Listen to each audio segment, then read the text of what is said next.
নমস্কার, আমি স্নেহা মুখার্জি আর আপনারা দেখছেন দৈনিক সংবাদ অনলাইন। চোখ রাখবো এই মুহূর্তের বিস্তারিত ছবিতে ধরে। ভারতের প্রতিবেশী আরেক রাষ্ট্র নেপালের ভোটে জেনজি ঝড়, আর এই ঝড়ে লন্ডভন্ড হয়ে গেল উলির স্বপ্ন। নেপালের পরবর্তী প্রধানমন্ত্রী হিসেবে বালেন্দ্র শাহের জয় এক প্রকার নিশ্চিত হয়ে গিয়েছে। নেপাল সংসদের 275টি আসনে নির্বাচন অনুষ্ঠিত হয়েছে গত 5ই মার্চ। এরপরই শুরু হয় ভোট গণনা। 7 মার্চ শনিবার দুপুর পর্যন্ত যত ভোট গণনা হয়েছে তাতে দেখা যায় 2/3 বেশি আসনে জয়ী হতে যাচ্ছে বালেন্দ্র শাহের নতুন মধ্যপন্থী দল রাষ্ট্রীয় স্বতন্ত্র পার্টি। এখন পর্যন্ত ভোট গণনায় ফলাফলের যে ট্রেন্ড দেখা যাচ্ছে তাতে নতুন মুখ বালেন্দ্রের জনপ্রিয়তার ধারে কাছে ঘেঁষতে পারেনি উলি প্রচণ্ডরা।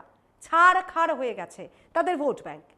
সোশ্যাল মিডিয়ায় নিষেধাজ্ঞা আরোপের মধ্য দিয়ে 2025-এ নেপালে সূত্রপাত ঘটে ছাত্র বিক্ষোভের।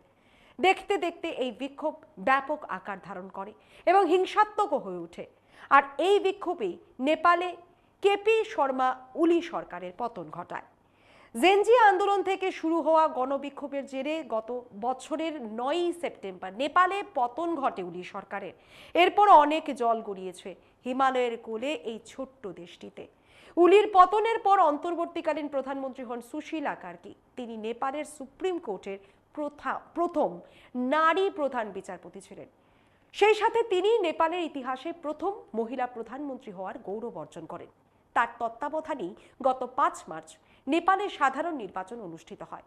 নেপাল সংসদের নিম্নকক্ষ হাউস অফ রিপ্রেজেন্টেটিভসের 275 জন সদস্যকে নির্বাচন করতে এদিন জোড়া ব্যালটে ভোট দেয় নেপালবাসী।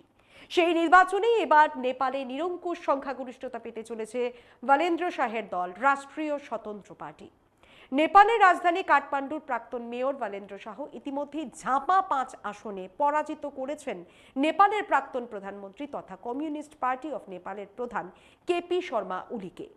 বিশেষজ্ঞরা বলছেন নেপালের নির্বাচনী ইতিহাসে যা সর্বকালীন রেকর্ড হতে যাচ্ছে। উল্লেখ্য, নেপালের পরবর্তী প্রধানমন্ত্রী এই বালেন্দ্র শাহের সঙ্গে যোগ রয়েছে ভারতের। দক্ষিণ ভারতের রাজ্য কর্ণাটকের বিশ্বেশ্বরায়া টেকনোলজিক্যাল বিশ্ববিদ্যালয় থেকে স্ট্রাকচারাল ইঞ্জিনিয়ারিং নিয়ে ডিগ্রি অর্জন করেন তিনি। ইঞ্জিনিয়ারিংয়ের ডিগ্রি অর্জনের পর তিনি ফেরত যান নেপালে। পৃথিবীর 100তম জনপ্রিয় প্রভাবশালী ব্যক্তিদের তালিকায় রয়েছেন এই বালেন্দ্র শাহ।